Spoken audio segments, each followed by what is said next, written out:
Got to have the players, and Ryan Day knows that as well as anyone. And June is one of those prime months for recruiting and camps and possible offers and then commits. We shall see. Welcome to Buckeyes Live. We come your way each and every.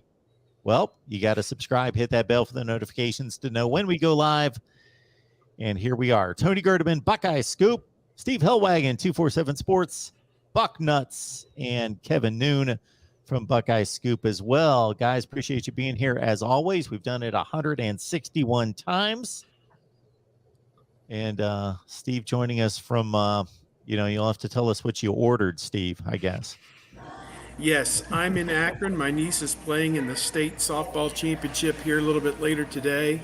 And so I just found a place here near the stadium. They've got an amazing softball setup up here in Akron. I guess it used to be a professional baseball park, maybe a semi-pro team played there, and now I think a professional softball team might play there, but they're having the state championship there, and so I buzzed up here, got here early, found a place near the stadium, and now here we go. So looking forward to it. Steve, I will say for all the times that I rolled my eyes rolling out of bed at like 5:30 in the morning because my daughter had a tournament at 8 in the morning, had to be there at 7. It was an hour drive and years and years and years and years of softball that part of me does miss it. So cherish it. Well, this is the end of the journey for my niece as a high school player. This will either today or Saturday will be her last game. She is going to go to Miami University, however, and will be on the softball team there. And I think they won the MAC and qualified for the NCAA tournament this year. So maybe we'll see her pop up on ESPN in a couple years. Very cool. Very cool. Yes. My daughter didn't have any interest in playing at the next level. Probably couldn't have played. I don't know.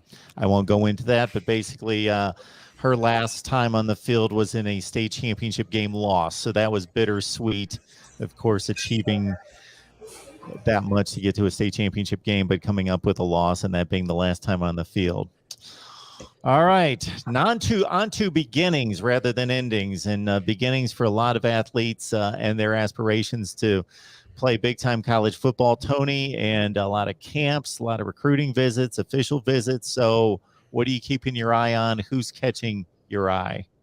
Yeah, Ohio State had their first one-day camp yesterday. And I think for me, the big news that came out of it was a quarterback offer to Austin Novosad, a Texas quarterback currently committed to Baylor, the number 17 quarterback in the nation per the 24/7 composite.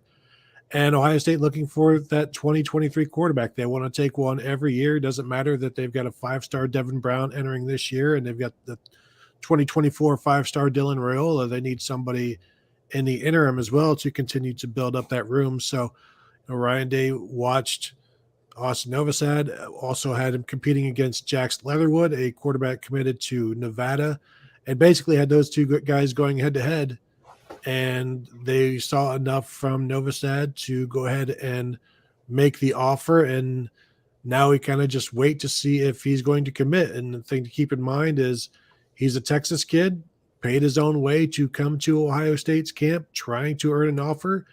So it's an expensive collection if you're just trying to collect offers. And so I think we're probably all on commitment watch right now. Kevin, I know you got to see him live.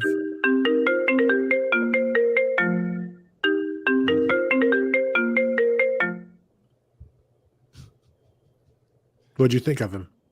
Well, I was waiting for the phone call to stop, but I mean, and the phone call is not stopped at this point.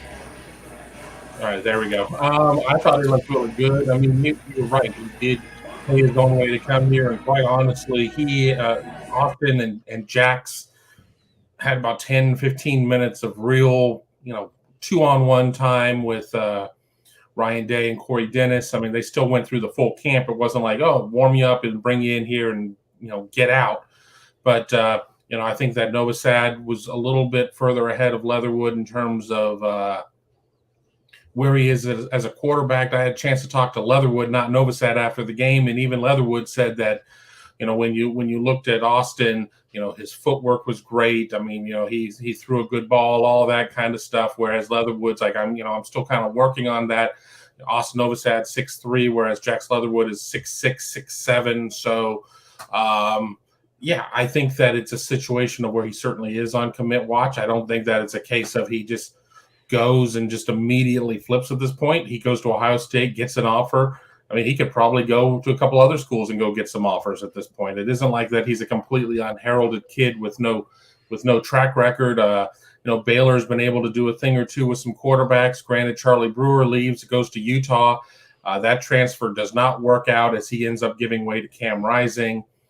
So give him a chance. If I'm an Ohio State fan, I would rather Austin Novosad take a week, 10 days, 2 weeks, really come to an unemotional decision and go from there. Because if a kid gets caught up in the moment of being at the camp and flips there, what's to keep him from flipping again if Texas or Oklahoma or A&M or somebody comes knocking in December? Kevin, this is what I would ask. Are you guys picking me up, by the way? Can you hear me? We got you good. Okay.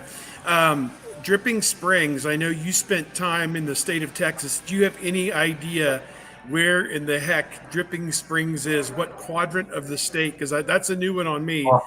Austin area. Okay, I'd never heard of that. I had I do like Novosad. I think he would obviously be coming in with eyes wide open, knowing that Ohio State has Stroud, and Ohio State, Stroud will be gone obviously next year, but they have McCord is there, and also the freshman from this past year, whose name I am airmailing, Devin Brown, yes.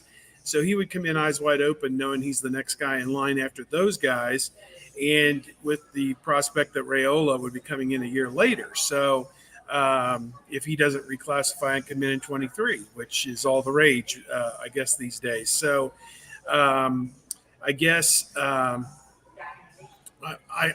liked what I saw with him. Good footwork. To me, they're going to have 5 more of these camps, and I just wonder, will there be more quarterbacks who come through, kind of trip the cord with Ryan Day, and he says out of, I wouldn't even say desperation, but out of need, is he going to make another offer or two, as there's 5 more of these camps? And that's what kind of got me, was 7 offers out of the first one. I don't know if this one was front loaded, heavy loaded, because it was the first one and kids wanted to get in and make the first impression, but 7 seems like a lot when you've got 5 more of these days and you don't have a ton of scholarship spots. But I guess with the portal, spots open and all the time now. So I guess you take it, as we saw this past year, an extra 4 or 5 signees, and don't care about the over-signing rules if there are any anymore, because with regular attrition, you're going to be back right around 85 or 84 by the time the season starts. So to me, very intrigued by what I saw, and again, excited for that one. Got me exhilarated for the next 5 of these, because if there's that much news coming out of each one of these, it's going to be a lot of fun here for the rest of this month. Well, let's not forget too that some of these offers were for 24s as well, and we're really, there were only 2 takes on the 24 board right now, or at least going into the camps, and they have taken one of them with Dylan Raiola, and then the other one's Jeremiah J.J. Smith out of South Florida. So this is really a chance for them to start extending some 24 offers. I think the thing that stood out to me, though, was that a lot of these 24 offers were in-state kids. And as I said on a podcast that aired this morning, that when it comes to an in-state kid, you better be darn ready to take that kid at that point, because if you sit there and say you're offered, and before the D even comes out of offered, and the kid says, I'm in, you better be ready to take them. Because if a kid's coming out of Springfield, or a kid's coming out of Winton Woods or wherever, and you're like, whoa, I was kidding. Let's slow this down. You could really set yourself back in recruiting that school for, quite some time. So that was the thing that really stood out to me. But you're right. There were a good amount of offers there, but I think that there's still a little bit of measure of playing catch up from COVID. But yeah.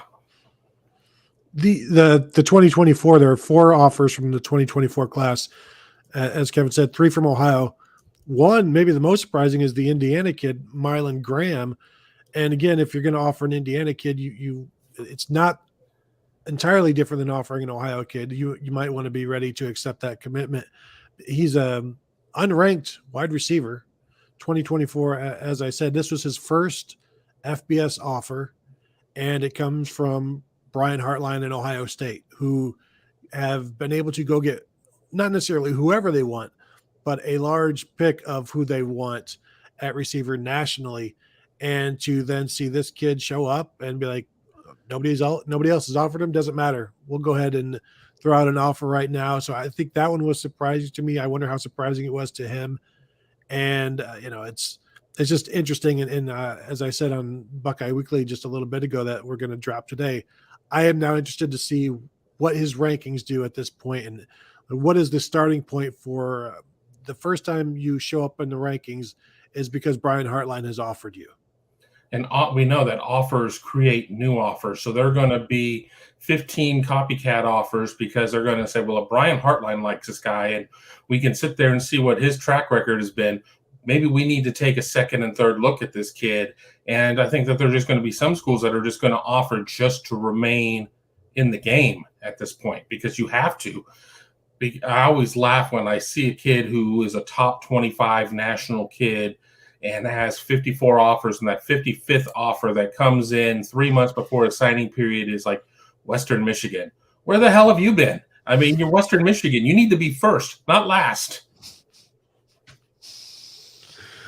The five-star kids who are, I'm blessed to receive an offer from Northern Illinois. There were several players who did receive offers, several players who did not. I think Jalen Thompson, a defensive end from Detroit Cass Tech, 2023 kid, got an offer. He's like a national top 200 type kid, so that made some sense to me. Very interested to see Tyler Atkinson, a kid from Georgia, defensive end, and he was there. I think his high school is Grayson, Grayson High School in Georgia, and he's a 2026 kid. He already has an offer, hasn't played a down of football at the high school level, but it's obvious I had a picture of him just darting around a guy like he was standing still.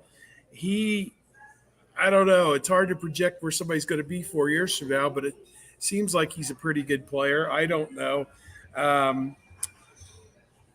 Elias Rudolph, defensive end from Taft High School, another intriguing athlete, said he wanted to break all of Adolphus Washington's records at Taft. So we'll see how that quest works out for him. So those were some of the guys. I agree. I was surprised with the wide receiver out of Indiana getting the offer. Tight end was interesting. They had a kid there, Jackson McGohan of Miamisburg, a 2023 kid. I think he's committed to Cincinnati, if I'm not mistaken. And I'm going to tell you what, this kid looks like a stud standing there. Kevin Wilson worked with him. I'm surprised he didn't get an offer. I'm not sure what was going on there. Tavion Galloway from Chillicothe, a 2024 kid, was there as well. And he may be a guy that they watch this fall because he's actually moving up a level in high school from Uniota High School, which is where, coincidentally, Ben Hartsock 2 decades ago came from Unioto High School, which is a school in a league, the Scioto Valley Conference, that I covered when I was at Circleville playing against Westfall there. That school did. But Galloway, that's like Division 6, 5-6 football in Ohio. He's gone up now to Chillicothe, which is, I think, Division 2 or Division 3 right now. So a little better brand of football for him. They'll be playing in the same league with Washington Courthouse, Miami Trace, Jackson, some other schools like that. So some schools that people have actually heard of around the state of Ohio. So I wonder if they want to watch him play this year, because the way that Mark Porter, who works with us at Scouting Ohio, talked about it, very skilled guy who could catch a lot of balls against the lesser opponents, but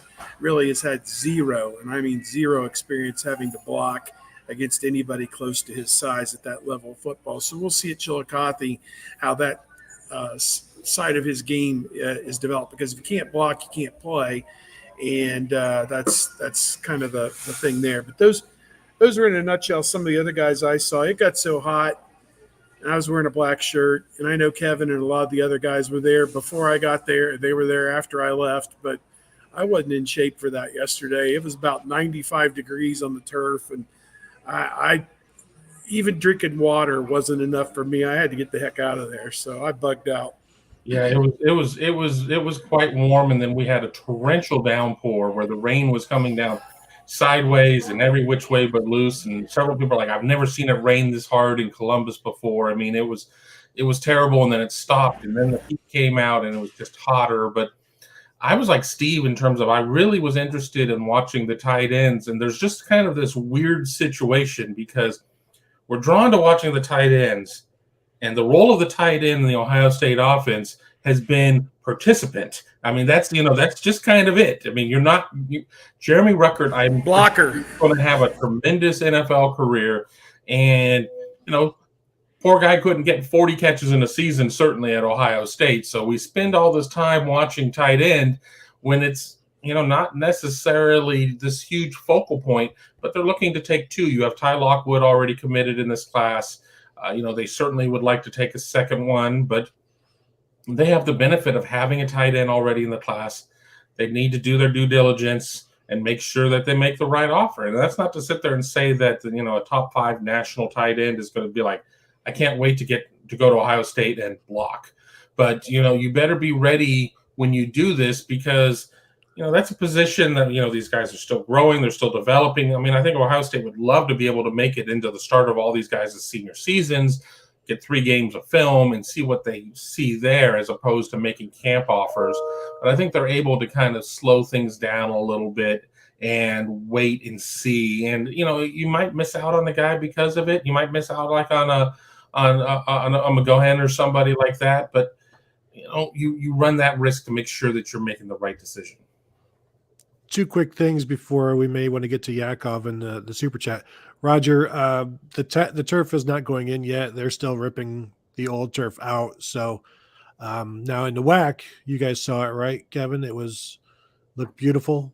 Yeah, it was on yes, they changed the one on the indoor. It looked very nice. You don't get the overhead view. We're not going up to the catwalks to see it from top down or anything, but it was in, it was nice. It was nice to be inside at some points because it was just so awful hot outside. But I have a feeling the one going into the stadium, which should be done in about a month or so, is gonna look really good. And I won't have to listen to people complaining about the pink end zones at Ohio State for what's the expected life of a rug now? 8 years or something like that. So for at least 6 years, we should be square. I also wanted to address Willie's question about Jermaine Matthews getting the offer, 3-star corner out of Winton Woods. Who 2023 kid, and yeah, you look at the 3-star and you immediately bristle. But camp offers are guys who perform in front of the coaches, and they're it's a tradition every year. Like this is where you get some of your best guys is these camp offers where they're fighting for offers and fighting to be seen. They impress, they get seen, they get offered. Ran a 4.35, decent size, 6 foot.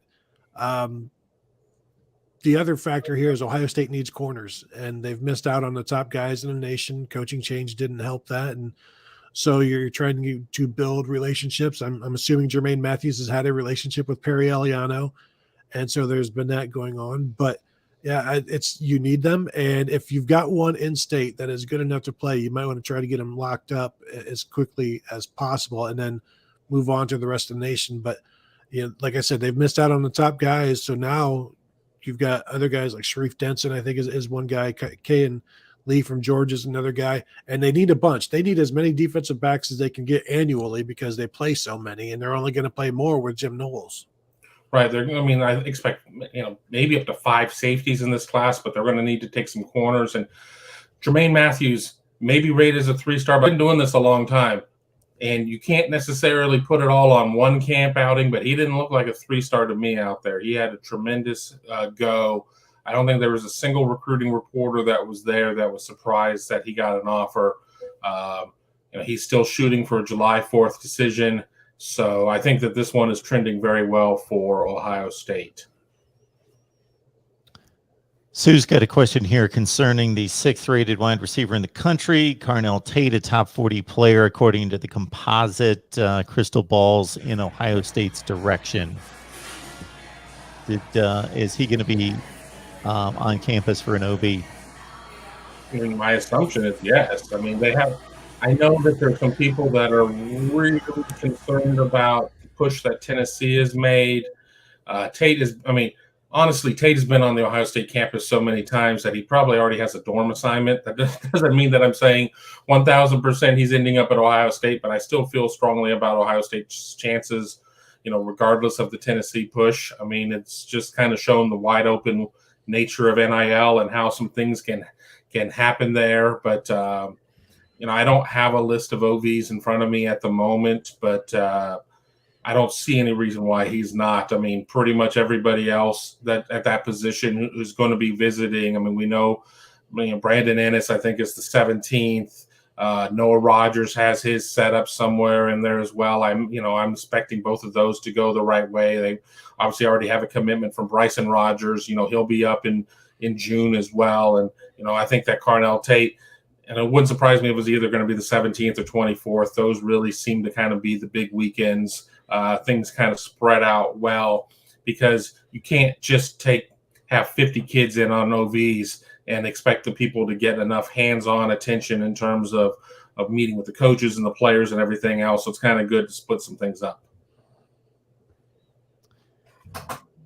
I know you guys are much more video game guys than I am, especially Kevin, especially Tony. But we got Steve here asking about the Notre Dame Ohio State simulation. Now, you guys would know this. How technical are they about trying to nail the schemes, the player ability, talent levels, and put that into something that's reasonable? Because my limited experience is that these simulations aren't even close. Who's putting it together? The Sports Commission of South Bend or Bucks Fan 123? I mean, it's not like there's a universal type of situation where the independent sports simulation governing body is putting these numbers in. So I'm unaware of a computer simulation of OSU Notre Dame. I would need a lot more information before I would be willing to put any sort of support or to pan it, because I just don't know who has put it together. So in a short answer, Steve, I have not. But to answer Mark's comment, yeah, you just really don't know. I could put together a simulation of who would win a fight between the four of us, and while I certainly would get my ass kicked, I could skew the numbers to a point to make it sound like I would be the last one standing. I shouldn't be the one chuckling, because he's probably responding or possibly responding to a simulation on my channel here that I have nothing to do with. It's one of these deals that, hey, I got a simulation available. Do you want it on your channel? Yeah. Is it going to get some views? Yeah, sure. I don't look at it, know nothing about it. Just gets posted. There it is. It's Notre Dame, Ohio State. I have no idea what the outcome of the game was.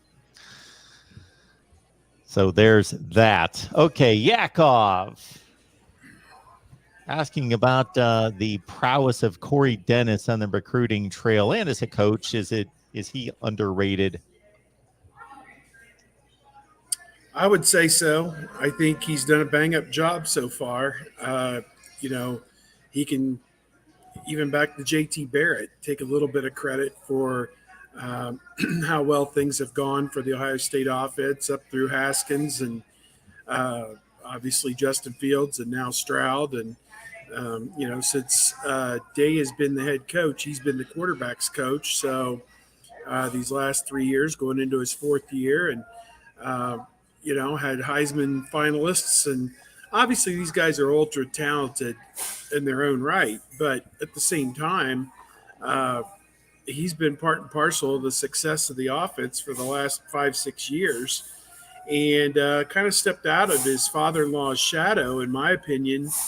He's no longer regarded as Urban's son-in-law just on the staff because he's married to Urban's daughter. I think he's, making his own bones at this point. Is he ready to step out and be an offensive coordinator at a Power 5 school? I don't think so, but he's still putting his time in and working up to that type of a level. And I'd say he's a guy that's got a bright future in this game. I mean, when you've done the things that he's done, some people are probably going to come at him with some money at some point to try and pry him away from Ohio State. And how soon would that happen? I don't know. He wasn't hired by Urban to go to work for the Jaguars, so take that for whatever it's worth. But I guess the bullets we dodge are the best bullets sometimes. So didn't uproot his family to go to Jacksonville only to be turned away 6 months in. So got lucky on that deal. But I think he's a guy that definitely has got a bright future ahead of him.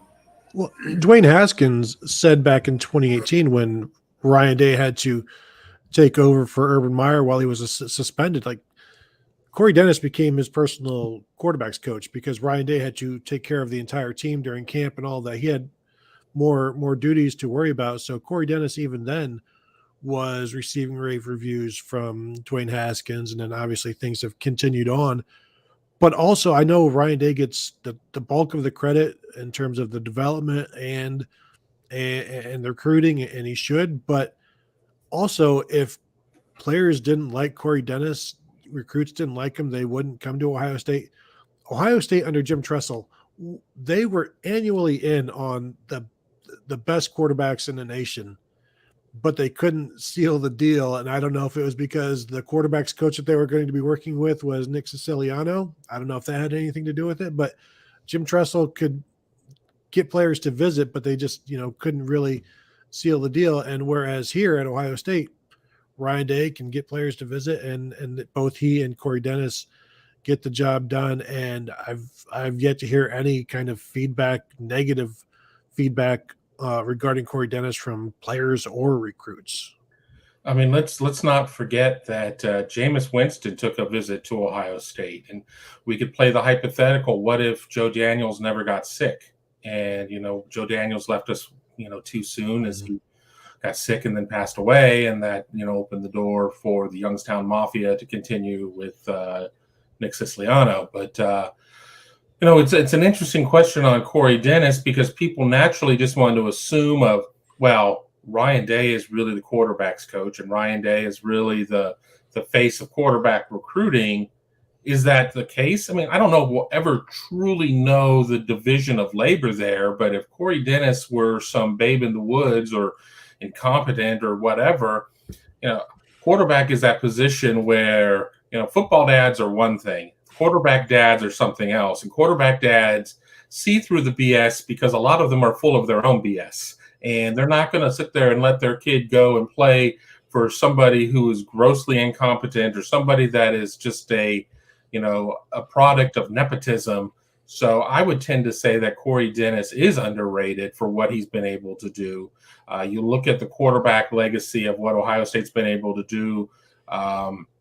We're a long ways away from Walt Harris offering 4 quarterbacks and saying the first 2 to come here are the guys that I'm going to go with, and ending up with Austin Mockerman and David Priestley and not getting the Canadian Jesse Palmer in that whole situation. And everybody at that time was like, 2/3 the world is covered by water and 1/3 by Walt Harris. Well, that didn't necessarily work out so well for Ohio State. But I think that Corey Dennis has been doing more than carrying his own weight. I had kind of a love-hate relationship with Jim Tressel, and the funny comment that I will throw in was he got to Ohio State, and his Youngstown State team had played Southwest Missouri State, which is where Austin Mockerman transferred, and it just kind of came up in conversation at one of his press conferences one day. He said, we blitzed the heck out of him. He couldn't get out of the way, or he didn't see the blitz or something. And I just out of the blue made the offhanded comment, well, he couldn't see it here either. And Tressel went, ooh, like that. But, he was allowed to zing the kid, but I wasn't because I'm not a football guy. But, whatever. Those were the days, 2001, 1999, 2000. The offense and quarterback play has come a long way since then, where they might occasionally get 35 points and 400 yards total offense, and you thought, my God, that was an explosion, Well, remember what a But, breath of fresh air Troy Smith was, where that offense was with him being able to throw the ball, because we've all done the historical pieces where we've gone through the year by year quarterback leader numbers, and the game is very different today than it was back then, but Ohio State back then was playing. The quarterback position was still pretty much like the Woody Hayes days in terms of what some of those passing numbers were, because the Ohio State did it in different ways, and they won a lot of games. So I'm not criticizing the fact that they weren't able to win games. They won a lot of games in a national championship. But when you sit there and remember when 400 yards passing in a game was just like this, oh my God, I don't know if they're ever going to be able to do it. Now it's like if they're south of 400 and in 3 games in a row, it's like, well, we should probably bench this dude. What the heck's wrong with him? I remind people, Troy Smith won the Heisman throwing for 2,500 yards in a season. And I'm guessing that CJ Stroud approached 2,500 yards in his final 6 games last season. So just to give you an idea how things changed. And in 2006, that was a very, very spread Ohio State team. Like they would have 4 receivers and a tight end spread out, and they would throw the ball around, but they would also milk the clock. And that was the year that the clock started on a kickoff. So you lost about a possession a game from that, like 7 to 10 plays a game from that as well. So that played into it, but that was a very high octane Ohio State offense. And still just 2,500 yards passing. yeah, I think his split was like 30 touchdowns and 5 interceptions, something like that, which is very impressive. He was, people in hindsight will say, well, he's the worst Heisman Trophy winner ever just because of how badly Ohio State played. I mean, they set records for futility, like less than 100 yards total offense in that national championship game against Florida. They set records for major bowl games that will never be broken. That's how bad they were. But he was not the worst Heisman Trophy winner ever, because if you base it on the 12-game regular season, there wasn't anybody better in the country than what he did. He was on the only undefeated team in the major conference level, and he was the best player. So I don't think it was too far out of whack. That and who were the backups on that? It was like Brady Quinn, and I want to say McFadden, the running back from Arkansas, may have been they had him second and third. Right. I don't know which was it, but those were the guys who were right there. Yeah. Go see Eric Crouch. Go see Paul Gino Horning. Gino Torretta. Yes. Marginal numbers. Go look at Ty Detmer's numbers. The year he won the Heisman, he was throwing 4 or 5 picks every other week. It's pretty bad, even for that day and age. I think he threw 41 TDs and 28 picks. I was just curious. I looked up Art Schlechter. Not that I should be surprised by these numbers. I've seen them a million times, and they don't have the game log. But that was really the first time since I started watching pretty much Woody's last 2 to 3 years, and then seeing Earl Bruce, actually, as we've joked a few times, the famous, you're down by 2 scores with 4 minutes left, and then you still have to go through with the play action fake, but still, with Art Schleicher's last year, he threw 350 passes in 12 games. So that's just a tad under 30 pass attempts per game. Dude, that play action BS, that was my freshman, sophomore, junior, my entire time in college, all 4 of Coop took over in 88. So I had 2 years with Earl and 2 years with Coop. And those 2 years with Earl, I mean, you'd watch the game on television, you'd be at the stadium, and the quarterback is turning his back. You talk about vision and everything. He's turning his back on 3rd and 17. He's turning his back to execute a play fake to a running back who everybody in the stadium is not getting the football. And it was just, I don't understand why they thought that was a good idea, but yeah, the play fake was never to the right side of the quarterback. It was always to the left, turning your back to your back. And the thing is, it's the old adage in coaching, jobs come open for a reason. And that explains that. Well, even Jim Bowman in whatever year it would have been, 11, 10, talking about they would still run play action on like 3rd and 17 because of the timing of the play. And it's like, what it gives the quarterback something to do while he's waiting to throw the ball, apparently. And and like those old Woody Hayes games when it's 3rd and 7 and they're just running up the middle, and that's just what football was back then. And every pass play was like, we'll see. It's, every pass is a 50-50 ball. But we saw that in 2012 as well. We've seen it in 2016. I mean, a lot of it just depends on the quarterback, and sometimes most of it. Well, yeah, I was going to say, we're not that far removed from, okay, big play coming up here.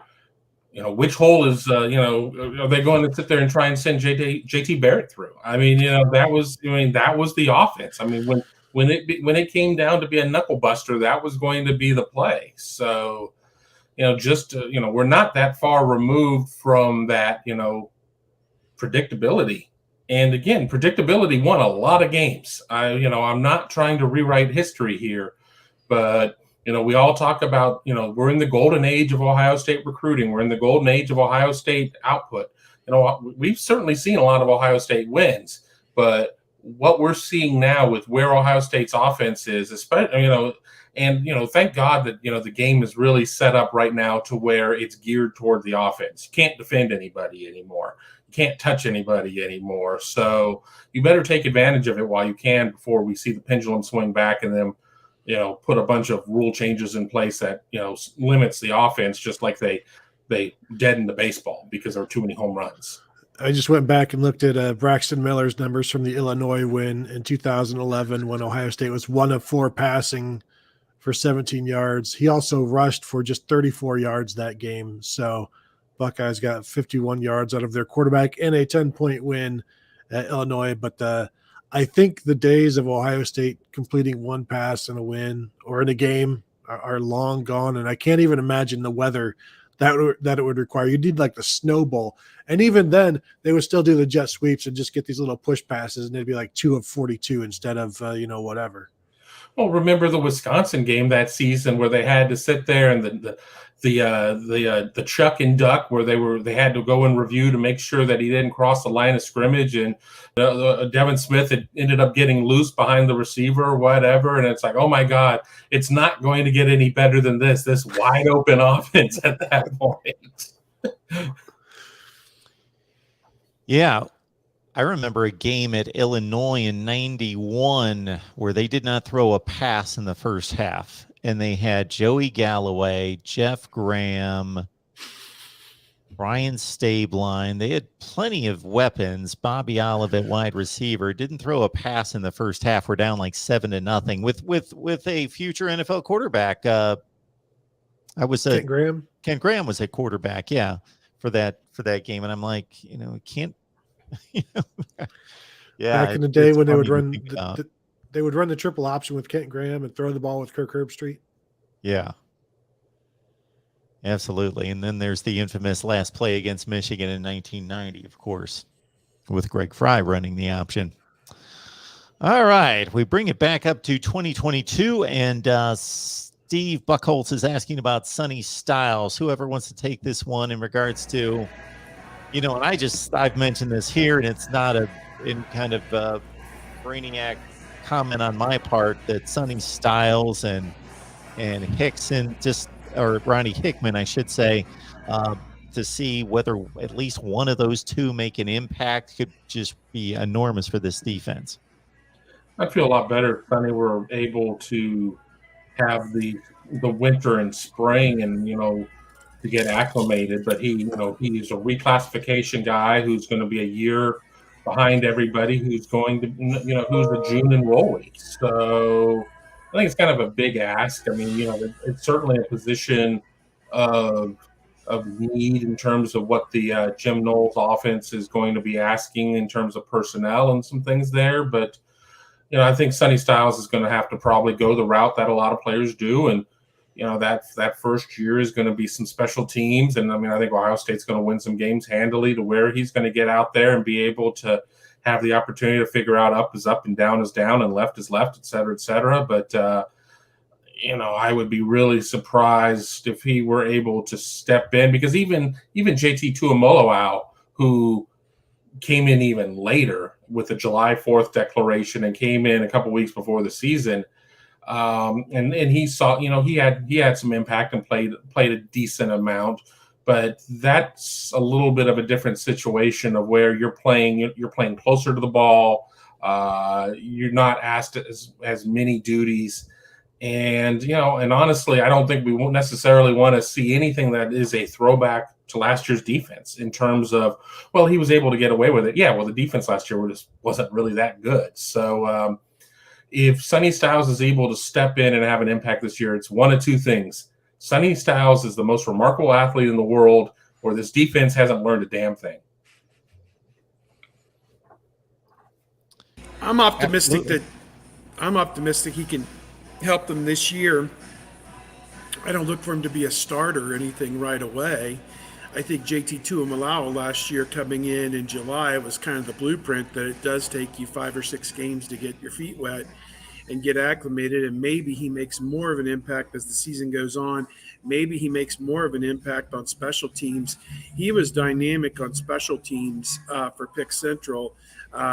There was a nationally televised game where he blocked maybe 1 or 2 punts. So there are a lot of ways you can have impact and fingerprints on a game.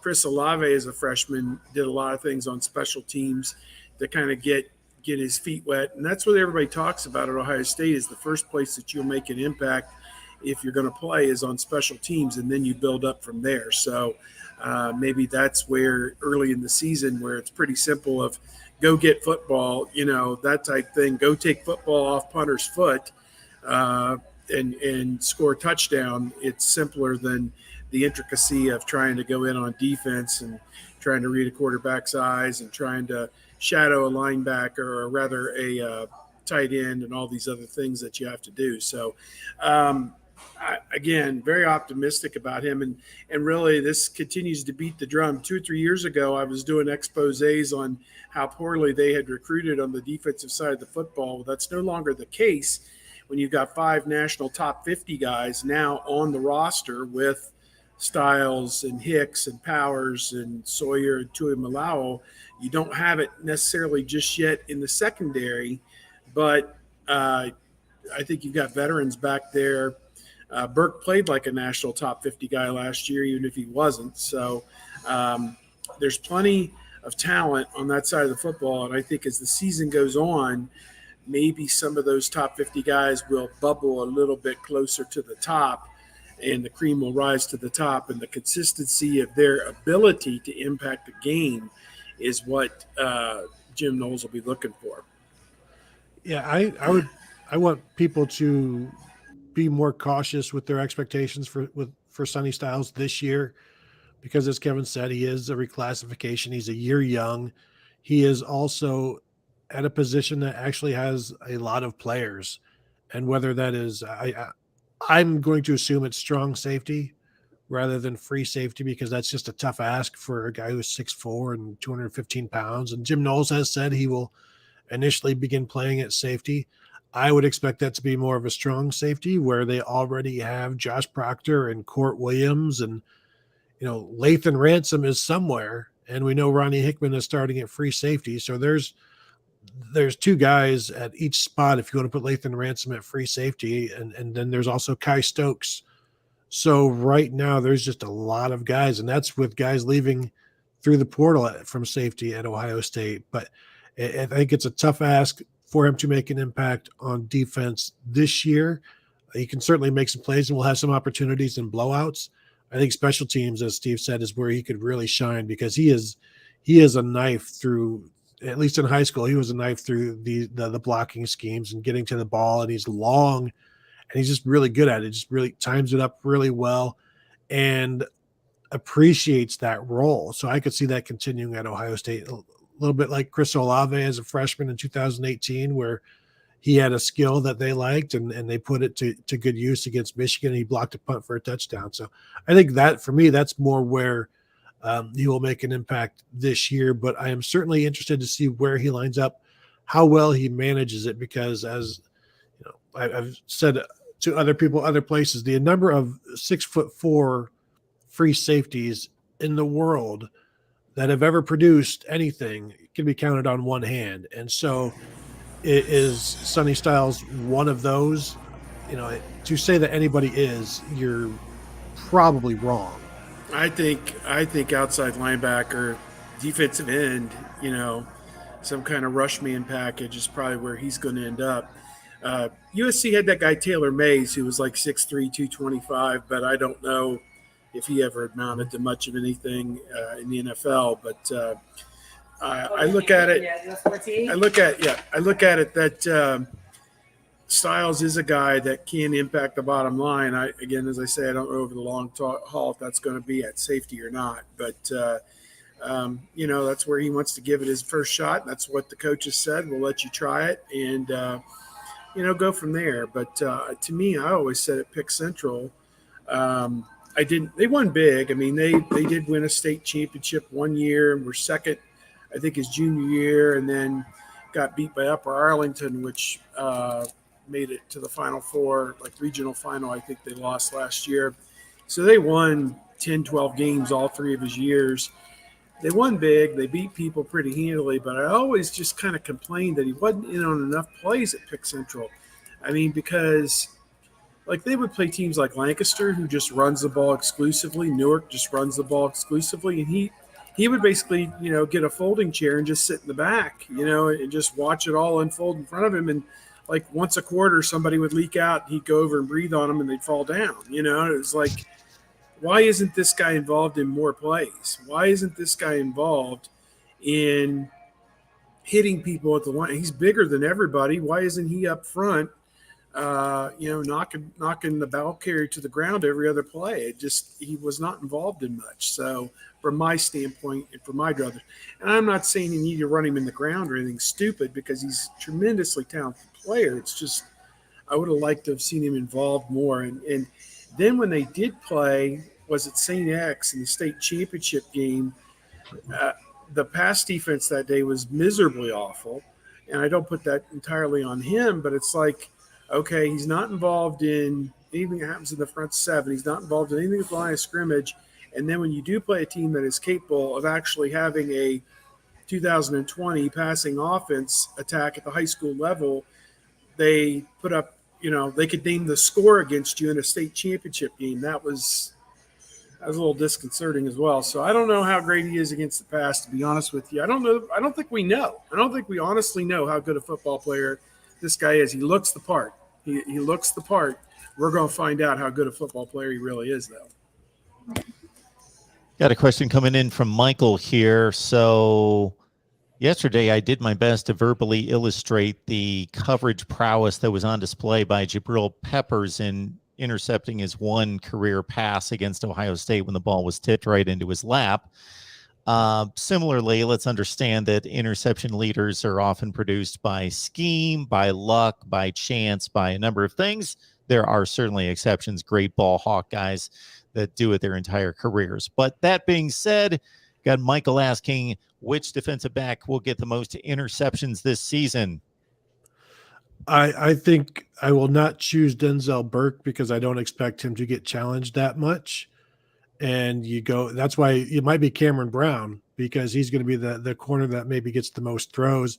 I think Josh Proctor is a sneaky guy because he has always been deemed a ball hawk, and we'll see how he does if he's healthy. I haven't seen enough from Tanner McAllister, and he didn't really intercept the ball much at Oklahoma State. But the thing to go to your point, Mark, one of the points I always make is Antoine Winfield won the Thorpe Award without an interception. So there's more to it than just that. Malik Hooker should have won it. Was the greatest individual defensive season I've seen. And maybe Chase Young's 2019 compares with that. But like some guys just have it and are different. Other guys end up with a bunch of interceptions because they're getting thrown at all the time because there are opportunities for offenses to make plays against them.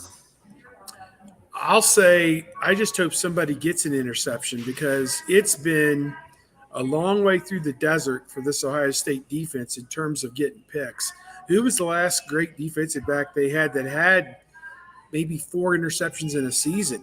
Does anybody even remember Malik Hooker? Is anybody since him? I don't. Did Ward have many? Hooker always seemed to get him at times, like it's late first half and you're down 13-3, you're down, and he'd have a pick 6. And now we're going to play football. I think that happened against Michigan where he had a pick 6 like late in the first half, and it was like, okay, it's going to be all right. Just a game-changing – nobody makes game-changing turning plays on this defense. 0. And that was the big problem the last 2 years, I think, last year maybe. Really 2 years they haven't been any good. So I think I just like to see somebody intercept a pass. Okuda, he didn't have many. He had 3 in 2019. Yeah, that wasn't bad. 2 of them were 2 of them against Nebraska. Yeah. One was on his back. Yeah, one was on his rear end. Yeah, and that was like, oh my God, he finally got his first one. They got 2 in the game, and it was Nebraska. It shouldn't even count. But I don't know. I mean, they just haven't had anybody, and it's been a revolving door of coaching in the secondary as well, because you had Hafley and you had Combs, then Hafley, then Combs, and then now the NFL guy Walton. Is he going to teach his guys to go get the football? Are they going to look back for the ball? I think that's part of it. Combs didn't want them looking back for the ball. He wanted them to play the hands or the eyes or God knows what as they catch it over them for a 55-yard freaking gain. And then the other guy, Eliano, he coached great DBs at Cincinnati. Granted, it was the American, but, they still whopped Notre Dame like a drum and beat Indiana. So just, whatever. But I don't know. I want to see it. It's time. Time to get back to intercepting passes.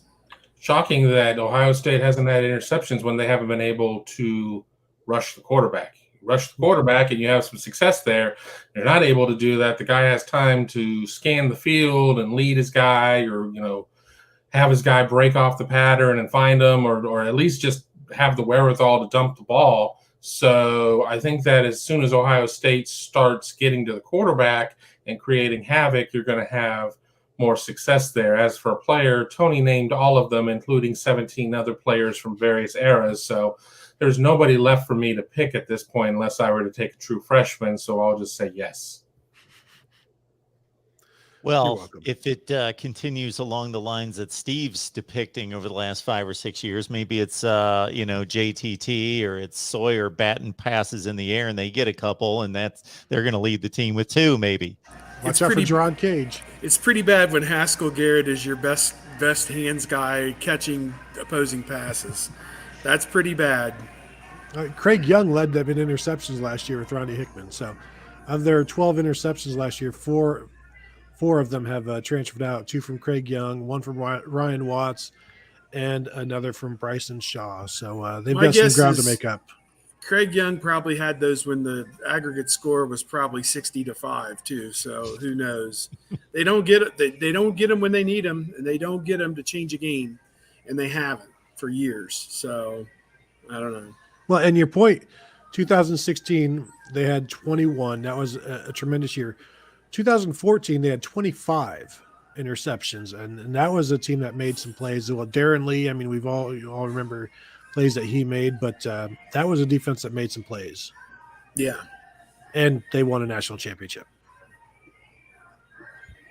Folks, we'll remind you that the Super Chat's open, and so if any of you Buckeye fans have $14 million lying around, you give $1 billion in the Super Chat, then you save the other $13 million for Ryan Day. I'm very benevolent. Only $1 million for us, $13 million for Ryan Day. So whoever wants to jump in on this, I find it very curious in a day and age where just in the last few weeks, obviously going to our friends in the SEC, they're battling back and forth between Saban and Jimbo about NIL. Ryan Day, very specific, he and Gene Smith with the $13 million figure. Yeah, it's interesting because it's not, I think that comes to like $150,000 a player, but it's not spread out like that because it's going to be, $1 or $2 million for this quarterback, 1 million for an offensive tackle or left tackle, another million for a defensive end. And it's almost like baseball scholarships where you've got to field a team of, I don't know, 25 or 30, but you've only got 12 and a half scholarships to get it done. So you're going to have to piece out this kind of cash. And then my question becomes, okay, so it's $13 million for a year. Now, are these deals 3-year deals? And then there's nothing that says I can't, after 1 year, go to the portal, or we've already seen the first holdout in college basketball from the Miami Hurricane kid a couple months ago, and he eventually came back. But like, that's going to be part of this as well. And so, yeah, Ryan Day talking to a bunch of Columbus businessmen, just as Nick Saban was doing a few weeks ago when he completely threw Texas A&M under the bus, saying that they bought their entire class. It's what coaches have to do now. Say, hey, just so you know, you guys donate every year to Ohio State, and we love it, love you for that. Here's the going rate on all of this. And if you want to continue to watch good games and good teams and want to continue to make your suites worth the expense, we're going to need a little bit more. And the thing is, it's who knows how long it's going to be like that. But while it is, if you're not doing something, Tennessee might pass you by. You can't let that happen. They got that truck stop money.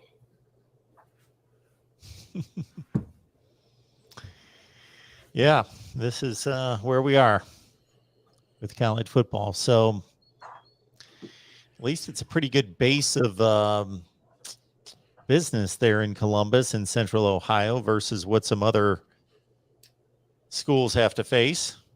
So I got to think that there's potential there. I better say my goodbyes because my battery's about to die. So hopefully next Wednesday we'll be back. Well, actually, we got camp next Wednesday, I think. So I don't know. We'll figure it out. We will. Thanks, Steve. Appreciate it. Yeah. Take care, guys. Enjoy.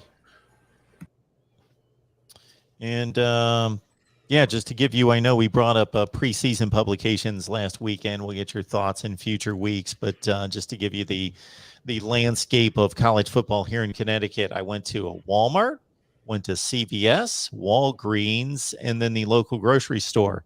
No college football preseason magazines anywhere to be found. So Because maybe a trip. Connecticut or football crazy, and they bought them all out or whatever. And here in Ohio, I mean, Maybe that's what it was. cares. Yeah, that's what it was. My athlon is somewhere. I finally got around to pre-ordering my Phil Steele, and I need to go. There are one or two others. Does Street and Smith still do one? I mean, that's how out of touch I am on there. I generally try to make it to like 2, and I use my Phil Steele more than anything. But whoever's the first one to print, which is generally whatever, Lindy's, I'll go and buy it just because I just crave the information. It allows me to start writing some way too early preview information. Yeah, I do the same thing every year. It's the first national magazine, whatever it is, I'll buy it. That's what I did with the Lindy's. Then I'll buy the first Big Ten magazine.